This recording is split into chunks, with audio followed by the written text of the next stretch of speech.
Welcome to Chainlink Research Reports, a YouTube series featuring research across the Web3 industry and academic fields, with scholarship that expands our understanding of decentralized technologies. I'm Dr. Jason Anastasopoulos, a researcher at Chainlink Labs and a professor of public policy and statistics at the University of Georgia. This episode kicks off our series on the economics of Web3, which looks at research that asks big picture questions about the role that blockchain and smart contracts are playing in the global economy. In this episode, I sit down with Professor Aleh Tsyvinski, the Arthur M. Okun Professor of Economics at Yale University, to discuss his latest working paper on the economics of NFTs. This research uses advanced economic theory to better understand market forces determining NFT prices and demand. As part of this research, Dr. Tsyvinski and his co-authors developed analytics and indices which capture aspects of the NFT market and valuation. To learn more about these analytics and NFT indices, check out bltindex.com, link in the description. And now, here's Dr. Tsyvinski.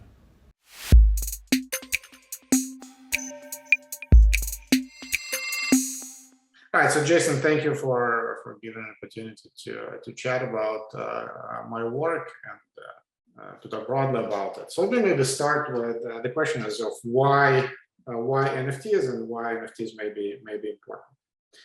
So I teach introductory macroeconomics at Yale. So this is one of the largest classes at Yale. And this is a foundational class for a variety of people who are going to go to business, to finance, but also to other things, to architecture, development, politics, and so on. And one of the key things that I teach maybe in class number 1 or maybe class number 2 is the importance of property rights.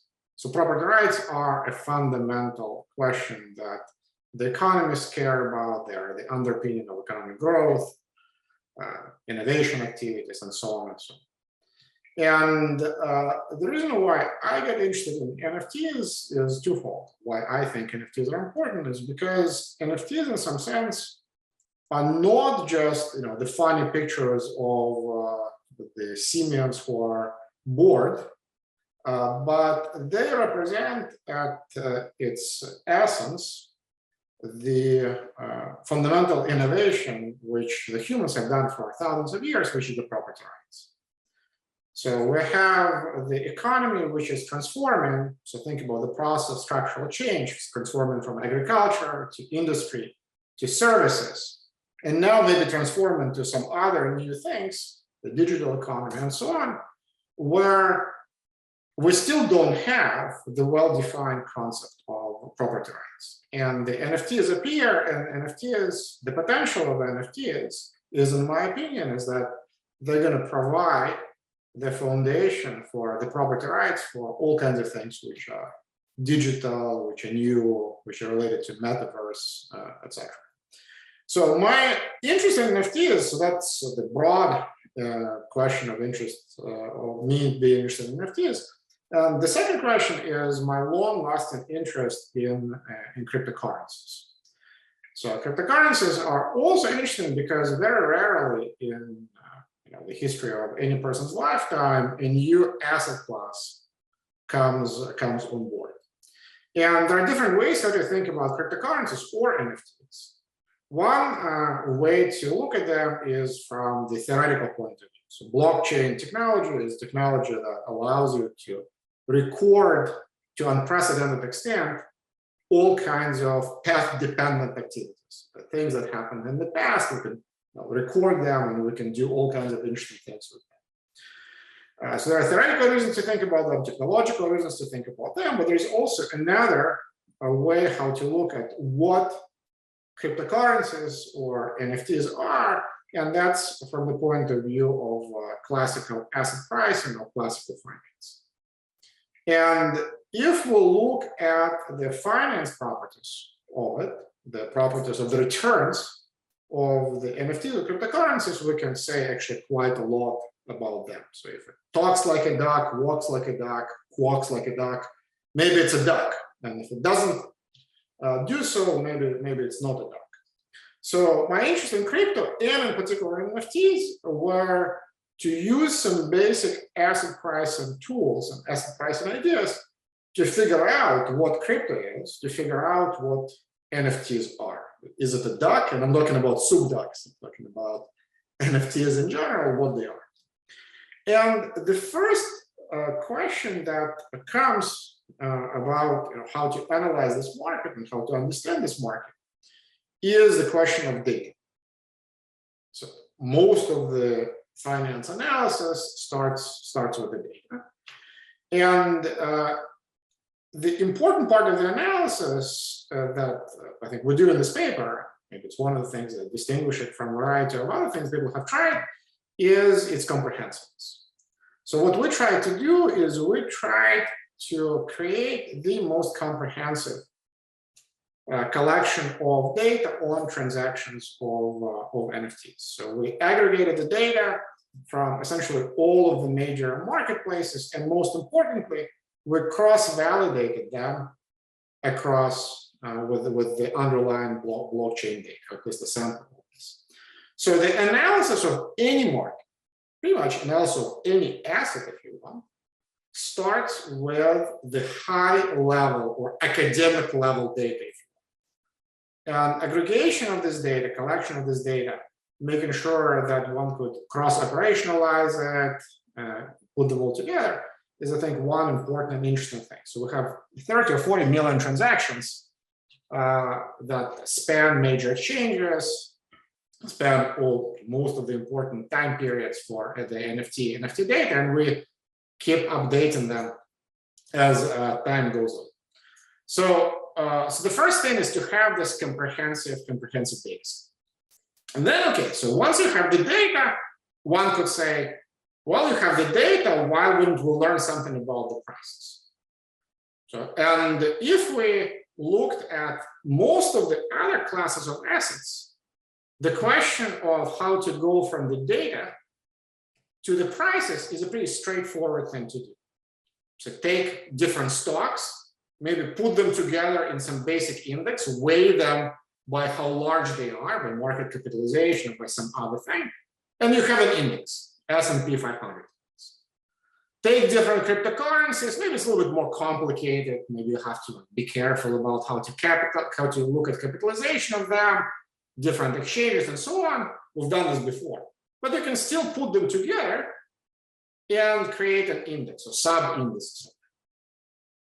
But then you have NFTs. So each NFT is unique. Each NFT is often illiquid. We rarely see the transactions of the same NFTs. So how do you analyze this market? Well, if I were a computer science person, I would say, well, how about maybe I'll train some machine learning algorithm, just try to figure out what the prices are. Well, but again, so all of these things are unique. It's not like classifying cats versus dogs. So the things, so I cannot unleash 20 Stanford PhDs, try to machine learn the properties of the data. Well, that doesn't work. Well, the second thing I can do, I can say, okay, so I'm going to look at different NFTs and I'm going to try to have some characteristics of them. Have a bored ape with laser eyes, with a cute hat, or the size of the penguin, the color, something like this. Well, it also doesn't work because I have 30 million transactions. I have all kinds of NFTs, from small ones to big ones. I need to have 30 million people maybe trying to guess the value of it, and the value is subjective. Now, in your eyes, Jason, maybe you're going to love, the particular hat. In my eyes, maybe I like a little pin. So this is a so-called hedonic regression. So it tries to assign different attributes to different NFTs, and it also doesn't work very well. So what do? Well, the good thing about being a classically trained economist, especially economist at Yale, is that some of these questions were asked and answered, in fact, before for different asset classes. So in particular, what is the right parallel between NFTs and some other asset classes? Well, think about real estate. If we had this conversation, Jason, with you, circa 1975, would be having the same kind of questions. There's a bunch of houses. Each house is unique. You take a house in Manhattan, there is $1 million house, which is a tiny studio apartment in a fancy building. there is a nice, 4-bedroom apartment somewhere, on the outskirts of Manhattan. So the houses are unique. The houses are rarely traded. They're illiquid. And we don't have the data for them. Well, how do you create an index of these kinds of assets? Well, the idea for this was, in fact, I think done in the 60s, maybe even earlier than that, by Bailey, Muth, and Norse. And I think it's called BMN index, and it was in the 60s. And the idea was to say, well, let's look at the repeated sales. So I'm going to look at a house being bought and then being sold. In some sense, the price of a house incorporates all of the desirable characteristics of the house. I have say, $500,000. I can buy a tiny studio, or I can buy a more palatial apartment. But then, depending on preference and so on, the price summarizes, in some sense, all of the characteristics of the individual properties. And then my colleague Bob Schiller here at Yale, together with Case, essentially said, well, how about we just do exactly the same thing as Bailey et al., but apply them to the housing market. And the very famous, the standard, the most important index of real estate prices appeared, and that's a Case and Schiller index. So what Bob did, Bob first collected the data for the individual transactions at the individual level of the zip code, and then he created an index of repeated sales. So what is this index? What is Case-Shiller index? Really, the Case-Shiller index is something very simple. The Case-Shiller index just says, well, we have different changes in prices which were observed by different transactions. And the Case-Shiller index is the common component of this transaction. So think about the price of an individual house being driven by broadly two components: the individual characteristic, number of rooms, location, the exact building it is in, and the overall index sale real estate in the United States. At a level down, maybe it's index of the overall real estate in Manhattan or in San Francisco. Then going down, it's in a particular zip code. So that was the most important innovation, I think, in the real estate market that allowed all kinds of other things. It allowed the explosion of all of the CMOs, CDOs, all of the derivative instruments on the housing. It allowed, most importantly, the securitization of the housing market, where you had a bunch of different assets which were rarely tradable, illiquid, and so on, which all of a sudden became an asset. So suppose we're in 1975, you and I would be thinking, how do I get exposure to the real estate market? House in Manhattan is expensive, house in Palo Alto is expensive. Should I buy a place in Charlotte? Should I buy a place in Des Moines? It's just expensive. Maybe I can fractionalize it somehow. But instead, the idea was, okay, let's just have some exposure to, in some sense, to the index or to the something that allows you to bet on the housing market whatsoever. So I strongly believe in learning from standing on the shoulders of the giants. In this case, it's Bob Schiller. And what we have done is we essentially implemented the repeated sale methodology that was done for all of these other markets, art market, etc., for the NFT market. For the NFT market, there are some certain peculiarities there because the data is more tricky to do, but I don't think it was easy for Bob Schiller to do this in 1975, the internet and so on. So once you have that, you all of a sudden start thinking about NFTs not just as about bored apes or not as individual cool things here and there, but in terms of the asset. And you can start thinking about what's happening with this index. How is the NFT market evolving? Did it increase? Did it decrease? Well, you can tell me, well, but why won't you do something simple? That's what people in the industry do. Like folks in the industry, for example, say, how about I just take the floor price, which is the cheapest price of several given collections, and track the index and create an index of this. So this does not seem like a bad idea.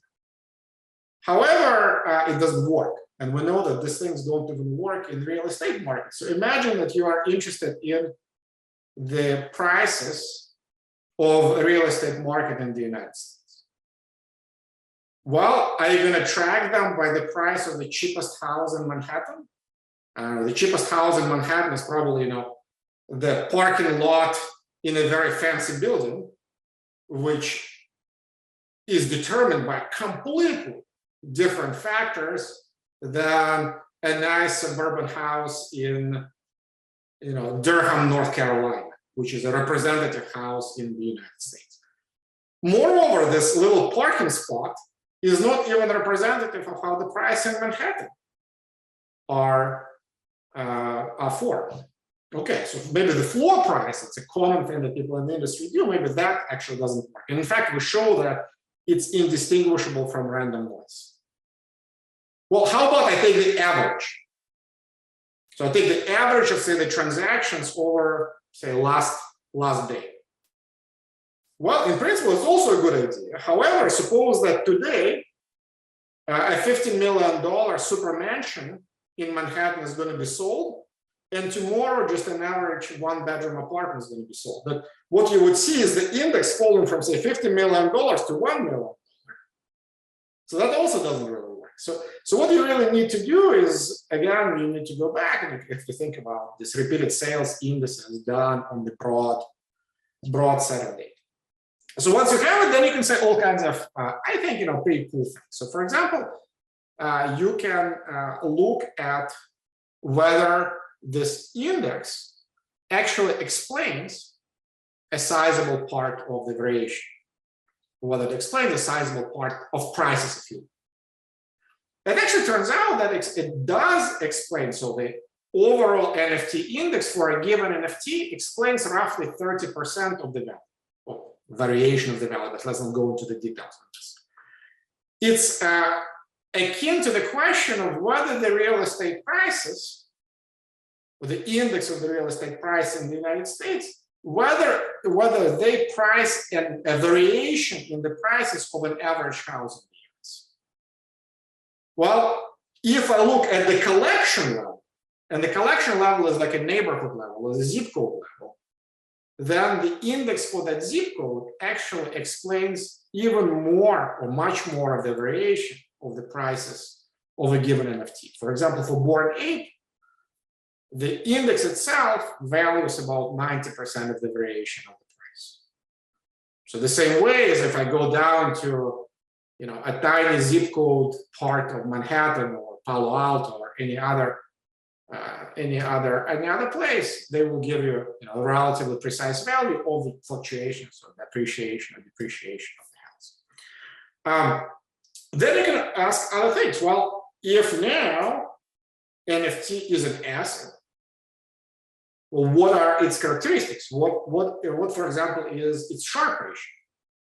So the return to variance, or some risk return ratio. So recently we calculated this, and this is the data as of literally today. So the Sharpe ratio for NFTs is 68%. So what is 68%? For stocks, it's roughly 40-50%. So it's slightly higher than the Sharpe ratio of stocks. Given the recent fluctuation of cryptocurrency market, it's actually higher than the cryptocurrency market of the Bitcoin. We also see all kinds of interesting properties. The NFT market compared to the cryptocurrency market is much more skewed. It has much more realization of the large events or small events. It has large skewness, large kurtosis.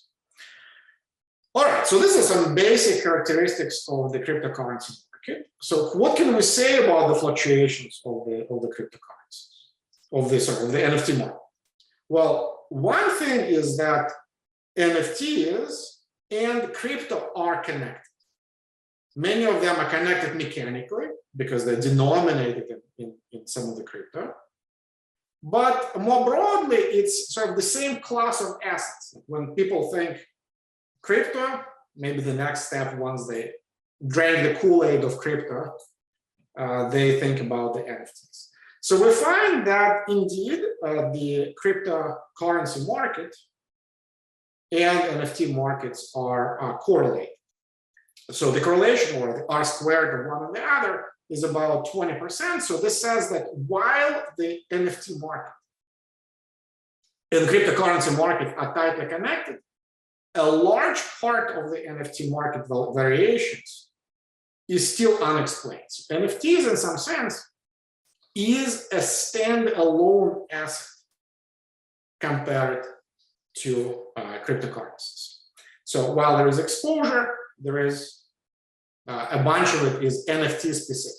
Moreover, and this relates to our previous work, where we argued how to have a factor model of cryptocurrency market, we actually find that NFT market, beyond this basic exposure to the cryptocurrency market, is not determined, if you want, by the cryptocurrency market specific factor. So it is a distinct, maybe new asset. Well, at this stage, we can have two discussions with it. We can talk about the properties of the asset, NFTs as an asset, or we can just say, well, it's a bubble. If it's a bubble, we can just say, let's leave it aside. I think it's useful to still think about NFTs from the point of the asset.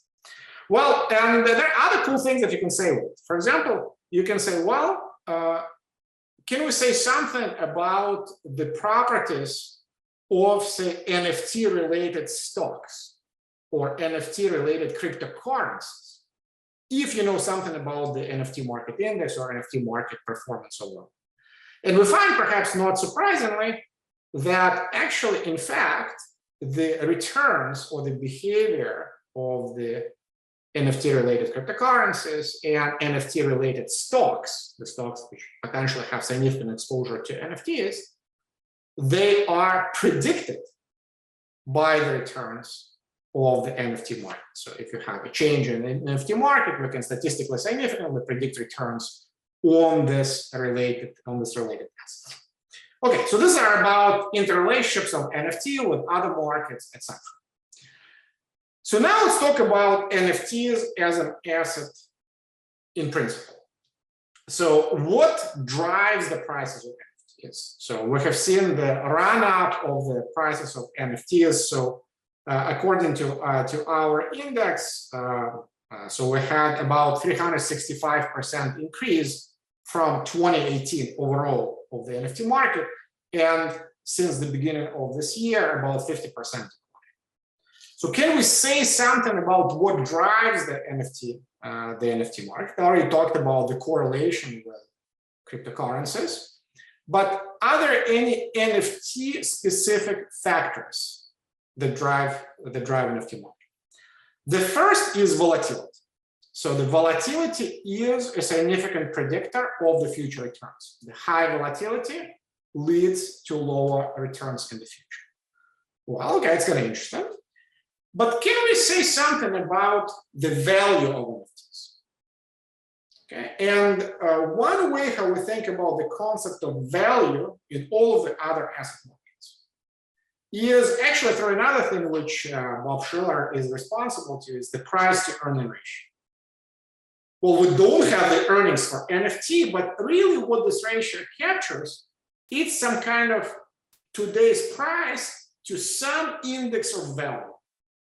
So what we create is we create an index of NFT value, which is the market price, to the number of transactions. And the idea here is to capture the network effect. The more people buy and sell NFTs, the more broadly dispersed they are, the more useful they are, the more liquid they are, etc.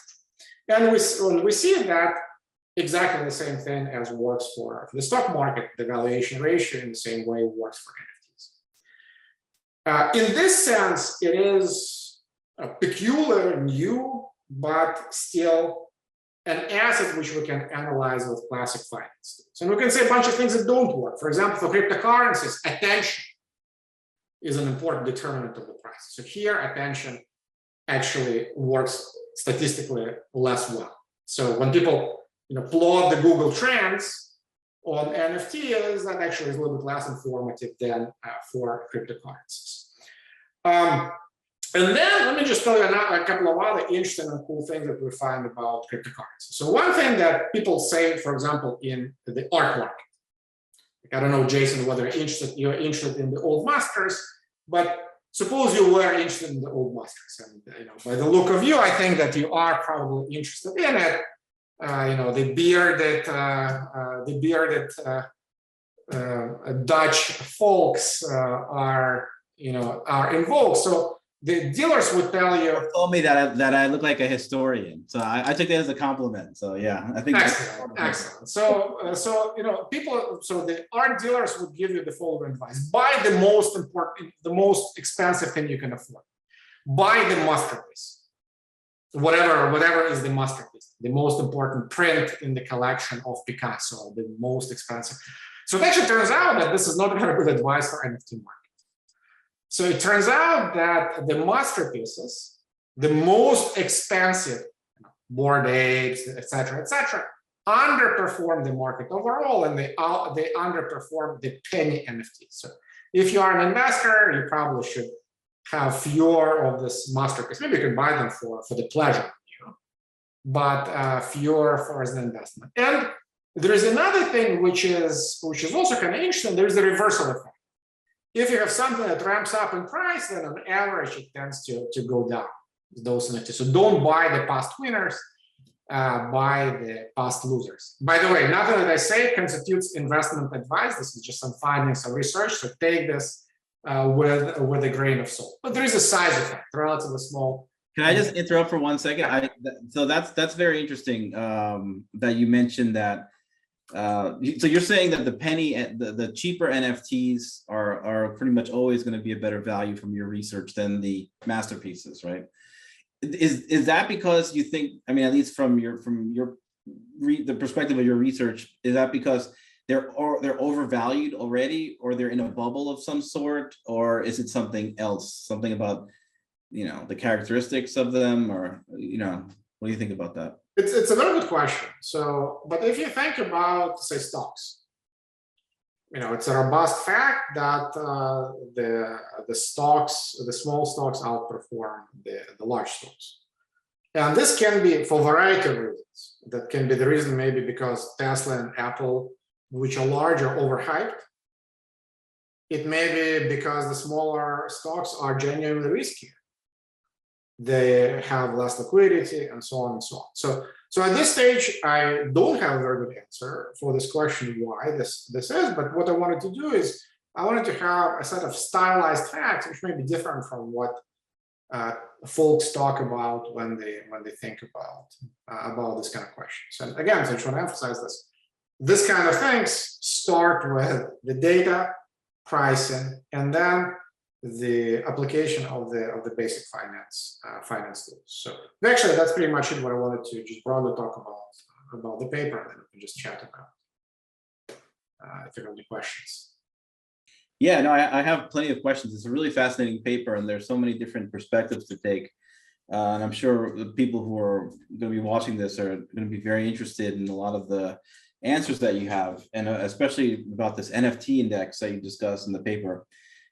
Maybe I'll start off talking a little bit, talking about a little more broadly about the data that you collected in this paper, and kind of what that entailed. So the first question I had is a clarification one regarding the data, and that is, well, what do you mean by kind of cross-validating the data? How was that done? How was the NFT data you collected cross-validated? And maybe if you could talk a little bit more as well about how you collected that NFT data, kind of from an on-the-ground type of perspective, like how was that pulled, or anything like that would be helpful. Yeah, so there is like a published release of the paper, or the release of the paper, we have actually done a ton of new stuff. So it actually also is a useful opportunity for me to just chat about how I would like to have the data. So the nice thing about the data on NFTs, actually the nice thing about cryptocurrency data in general, is, and from the point of research point of view, practical point of view, is that it's something I talked in the very beginning. So we essentially have a public record of transaction. Very rarely do we have anything like this at this level of details for any other asset class. Maybe there are some proprietary data sources. The whole industry, the whole discipline of market microstructure research goes and tries to collect this detailed data. Here we have all this data available. So what we're doing now, actually, we're in the process, we're actually almost there. So we are now constructing, in fact, from the ground up, aggregating from the ground up, from the blockchain, directly the data on all of the NFT transactions. Almost done. In the prior version of this paper, what we have done is we aggregated the data from most of the major marketplaces. But then, because there's different marketplaces, so at least from the academic point of view, it's always important to go to the source. So I talked to a bunch of the historians here at Yale. So for them, one of the most important things is, did you go to the source? Did you check the source? So in this sense, what we wanted to do is we wanted to essentially statistically cross-validate. We basically do the random samples of the data because we have this massive number of transactions, and we check them, sometimes actually manually check them, with the blockchain data to have the high quality data set. I see. Now what we're doing is I'm sorry. Now what we're doing is we're doing actually the other way around. Now what we want to do is we want to construct everything from the ground up. And this is related because this is again aggregation of the data from different data sources. Let me give you a pattern. So my co-author Nicola Borg has this very, very nice paper. And Antoinette Chouard and Igor Makarov also have this very nice paper on cryptocurrency, where they look at aggregating data from a variety of cryptocurrency exchanges. Maybe a couple of years ago it was published. So we basically do the same expertise of aggregating the sets of transaction data from a variety of marketplaces. And it's important to have more than one marketplace, because what you're interested in is not just, say, digital art and collectibles. You're interested in all kinds of other things. You're interested in lands. You're interested, especially if you're interested in the smaller NFTs. I talked to you about like penny NFTs. Like you need to capture not only the data from 5 major collections. You need to cover a variety of different things. So that's what we're trying to do. Gotcha. That's very helpful. It sounds a lot like especially the cross validation method that you use is a lot like machine learning, but it's obvious you're not doing machine learning, obviously. You can think about this as machine learning. So I guess, our machine is on purpose a very artificially intelligent machine. So we use this statistical cross validation at the very basic levels. Gotcha.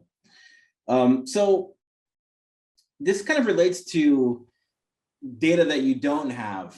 And I know that you'll probably be very familiar with this line of questioning because, as a social scientist, this is always a question we ask: what's the missing variable, the omitted data that we're not taking into account? And so one thing that interests me about your research and the index that you're building is that the data that you collected now, if you kind of did a classification of the types of NFTs, let's say, that exist out there in the market, you would find that probably, and I don't know if this is true or not, this is just a guess, 90% or so are kind of collectibles and art and all this kind of stuff that's very niche market types of things, right? But, as you know, from your research and, I'm sure your co-authors know as well, there's a kind of, I believe that there's a general direction that the NFT market is going, whereby those kind of collectibles that are very popular now might or probably will decrease in importance as time goes on. So maybe rather in a couple of years, if NFTs continue to exist, which we believe that they will, right? Maybe the collectibles will be 50% of the market. And then maybe a few years after that, or maybe 20%, right? And so, especially if NFTs become very popular in terms of as a utility to trade assets, for example. Like I mentioned this when I talked to people about NFTs, like George Church and the genome that he stored as an NFT. And so, yeah, over time, you're going to see this. You're going to see this shift in the, I believe, you're going to see this shift in the kind of the types of NFTs that are out there. So I have two questions for you. So number one is, do you think that there will be a shift in the future of the kind of types of NFTs or the samples of NFTs that you would have now versus say in 10 years from now? And if so, how would that affect any of the results or the research that you've done here in constructing this NFT index?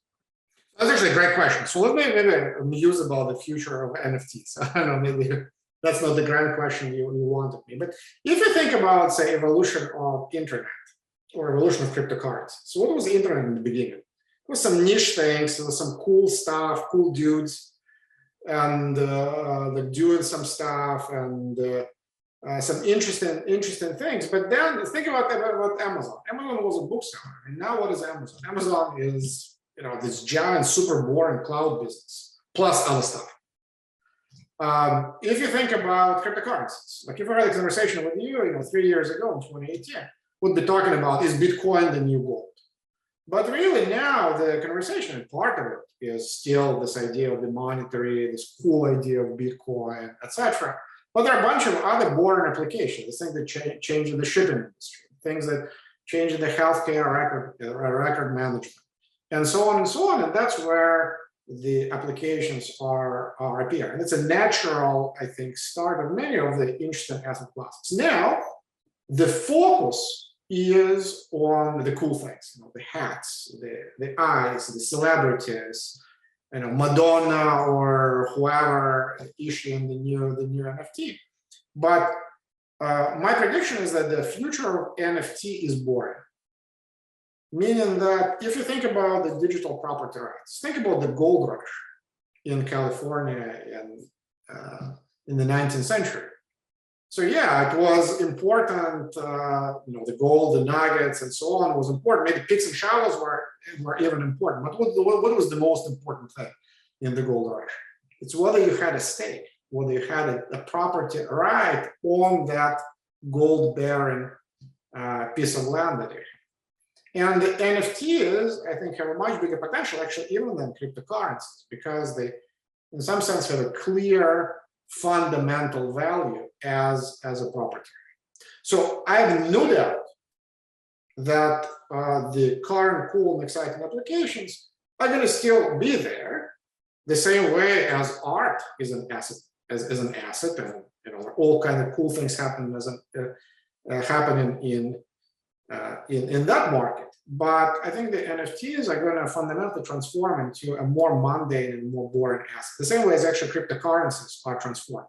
If 3 years ago you and I had this conversation, and if I told you that crypto is an asset that will be in the retirement portfolios, you just look at me like I'm semi-deranged. But now we see major asset managers trying to incorporate them in the portfolio because it's an asset class. It's an asset class the same way as commodities are, the same way as different real estate is. So no doubt the composition of NFTs will change. The nice thing about the index, as opposed to looking at the individual collections, is that it tries to capture the underlying factor driving the asset prices. So where do you live, Jason? What part of the United States? Athens, Georgia. Athens, Georgia. Wonderful. All right. So look at Athens, Georgia. So if we look at Athens, Georgia versus Palo Alto. So Georgia is a great place, great barbecue, etc. Palo Alto is very different. But still, the changes in the prices in Athens and Palo Alto are driven by the same fundamental factor, even though these are in some sense very different products. Maybe loading is different. Maybe how close you are to the barbecue in Georgia is more important than how close you are to the barbecue in Palo Alto, but the changes in the prices capture this. So that's the beauty of this repeated sales indices on the broad side of the markets. if I had an index, say, on a given exchange, which has a particular, or a given marketplace, which has particular types of things traded, if I had an index of one collection, then I think that would be more problematic, because it's kind of hard to capture this overall trends. But I would guarantee that probably many of the results of this paper would in principle change in 2 years or in 3 years. In fact, we see the same thing with crypto.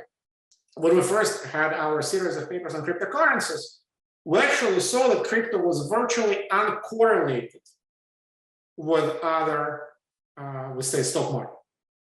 Now the correlation is much more important. And the reason is that there is institutional money coming into crypto, and that crypto is becoming just one of the asset classes. The same way, I think we will see that the institutional money are going to come to NFT market, and many of the boring applications are going to be developed in cryptocurrency, and they're going to be driven, but perhaps by different factors than the prices of the bored apes. But at the same time, in some sense, the bored apes are a stake in this future NFT economy, because they capture also some of the variation. The same way as that, if you wanted to have early exposure to internet, you probably would buy Amazon. Like if you don't know what is cool, whether it's Amazon or Yahoo or AOL, you would get exposure to that. Yeah, I like this analogy of NFTs with the internet, and I think it makes the kind of future of NFTs make a lot more sense to me, at least, and I'm sure to others. So you mentioned the determinants of NFT prices. Now I know there's of course determinants that are unique to the NFTs themselves, of course, and there are determinants that are related to, as you mentioned, the cryptocurrency markets and traditional fluctuations in traditional assets. I'd like to ask you about both of those, but first, I'm really interested in hearing more about what some of the determinants of the NFTs themselves are that are most relevant to NFT pricing. So I talked a little bit about this. Let me just sort of refocus on them again. So what we find that two NFT specific factors or two NFT specific characteristics rather, that predict returns. So those are volatility, and those are the valuation ratios. Okay, so those are two things that statistically work to predict the movements of the NFT returns. A bunch of things don't work, like attention, for example, doesn't work. So these are the NFT specific factors. Then also, if we say, is NFT co-move or moves together with other markets, then indeed it moves together with the cryptocurrency market, broadly defined, however you want to define. However, the explanatory variable of cryptocurrency is about 20%. So about 80% are NFT specific factors. There is also co-movement with the stock market.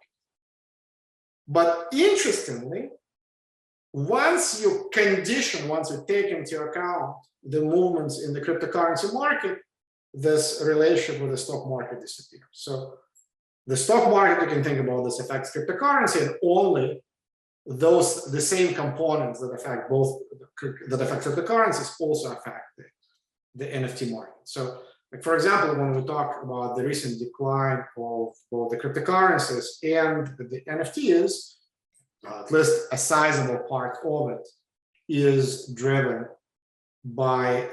also by the recent turmoil in the markets. So that's to some extent not surprising, and you can think about just the institutional or other money are moving away from the risky assets to the less risky assets in some sense.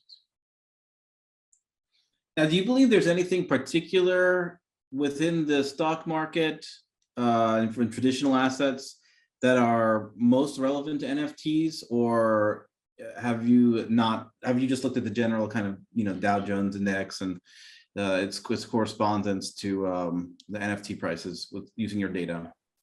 That's a very good question. So we have looked at the different stock market factors. So you can think about the things that determine the movement of the stock market. So the finance profession tries to group them into the factors that determine the risk of different stocks. So I don't know, like if you're interested, for example, in a particular industry or in a particular type of stocks, you can somehow decompose it into the different variation or different composition of different factors that drive. So the more holistic way is to look at whether there's any exposure either to cryptocurrency specific factors that determine the price of individual coins, or to stock market factors. And we found actually very low correlation with those beyond just the coin market, crypto market, or beyond the stock market. So what this says is actually sort of there are two sides of the coin. One side of the coin, there is some correlation with the market overall. On the other hand, NFT is a unique and different asset. I think the excitement of the folks who are interested in NFT is partially also driven by this. If it were exactly just yet as another coin or as another stock, then there would be much less interest, I think, in NFTs specifically. Gotcha. Now, going back to this idea of the NFTs as kind of like the internet analogy, again, I really like this, and I'd just like to follow up on this a bit more. As you mentioned at the beginning of the internet, I think we're both old enough to have seen the internet develop from beginning to where it is today, Web 2.0 and then Web 3.0. It's coming up in the future, but, I imagine both of us have had America Online maybe at some point. I'm not sure if you're that old as me. And there were, the first kind of version of the web, there were many static web pages. And, you really couldn't order anything online. I mean, so this idea of spending your time online, socializing with people, of course, you had chat and things like that, but you weren't able to do a lot of the things that we're able to do now, which are part of our daily lives, like shopping and things like that, on the internet, right? And the reason that we're able to do the things that we are now on the internet is, there's many reasons, of course, but some of the major ones are the search engine, the development of search engines like Google, right? And also the development of kind of infrastructure that facilitated high-speed, internet transactions and, developments in, HTML and so on. So I would say those are kind of major things, right? The search engines and I would say infrastructure, if I were to just pick out two, which are the major aspects of the internet that allowed it to become as important as it is today. Now, bringing that analogy to NFTs, do you, it seems to me as if what is going to happen in the future with NFTs, and again, of course, this is always the speculation, but what is going to happen in the future is that NFTs will become just a means of transferring property, right? And of course, it's always going to be this niche market where you have art and it has a certain valuation, but NFTs will become this, just a means of transferring property, right? Which kind of makes sense as a that's what they're for, basically, right? Now, do you see anything similar to the Google search engine or the internet infrastructure for NFTs that might be important to them in the future? Like, in other words, is there some kind of technology that may not exactly be an NFT itself, but is related to it that can facilitate NFT types of transactions that will be very important for NFTs in the future? And of course, this is just, I don't mean to put you on the spot. This is, of course, just speculation. But from your research, is there anything that fits that type of bill? So that's actually a very good question. I thought actually quite a lot about it. So I'm not a tech guy. So I think about everything from the point of view of economics and finance in general. So if you think about it, let me make a couple of other analogies. So I'll come back to internet analogy as well. So think about the real estate market. And the real estate market is the biggest asset that every one of us has, or the average American has. If you are in 1975, the real estate market did not look that different from the NFT market now. How are you gonna get exposure to it? Are you gonna trade it? Are you gonna have like type a button and gonna get immediate approval for the mortgage? Are you gonna look at the valuation of your house and everybody's gonna have now the bidding wars everywhere, maybe even in Athens, Georgia as well, for every house. So from what I do, I think that understanding valuation, the drivers of the valuation, and the index is the primary source of it. And that's actually what drove all the explosion of securitization in the real estate market. So I think that understanding the pricing phenomena, the pricing idea, the index is one of the important things, valuations, etc. That's sort of directly related to my research. More broadly, I was actually reading recently about the history of the gold rush in California. You probably know much more about this, but if you were in California during the gold rush, I'm not saying that NFT is a gold rush, but I think it's an interesting point of the importance of the property rights. So what should you be doing? Well, some people made money from just finding a nugget. Okay, so that's wonderful. Like if you're very lucky, luck maybe is a characteristic of some people. Maybe they were more hardworking than the rest. Some other people made money by selling picks and shovels. So picks and shovels to variety, whatever they call sieves that people use. So that was an important infrastructure for the gold rush. But really, what was the most important thing? Whoever was able to figure out the property rights, whoever was able to, put together different plots of land, maybe rent them, have people buy and sell them and transfer them. These were the things that generate probably the most of the gold rush. That's sort of the second analogy. The third analogy is about actually Web 3.0. I mean, in some sense, you and I are in Web 3.0 now. I mean, we are 2-hour flight away, but almost like we're sitting in front of each other. Maybe in 10 years, instead of having different backgrounds, we will have a nice cafe or a nice office, which you and I would run for an hour, kind of like the WeWork of the future age. So I see the value to some extent in the metaverse, etc. But I'm actually less excited about metaverse. I mean, I'm excited about that, but I think it's going to be only a small part of the applications. I'm going to come back to the same logic as I said in the beginning, which is there are a variety of things which are exactly the same as with the internet, which are fundamentally absolutely boring, which are going to transform, I think, the NFT market as we know, and we'll actually find the applications. Think about Uber, and Uber or Airbnb. I mean, what is it? It's in some sense the Web 3.0 economy, right? So you have like a tiny app which doesn't own anything that allows you to completely disrupt the taxi industry or completely disrupt the hotel industry. And these are the kind of things which arise from the fundamental idea of fractional ownership. De facto, what Uber gives you, or hiring a person for a gig, or fractional ownership for Airbnb. These are fundamental, basic economic questions that the internet allowed you to solve to some extent. I think we'll see this kind of things growing from the NFTs. And I think the art and all the cool things that are here now, they're going to be there, and they're great to generate initial excitement. But the wave of talent, from what I hear and see, an important wave of top tech talent is moving to NFTs. And I think we'll see all kinds of applications that allow you to do mundane, boring thing at a very different level. So this, in that sense, is the same as the internet. Who would have thought that the bookseller from, Seattle, Amazon?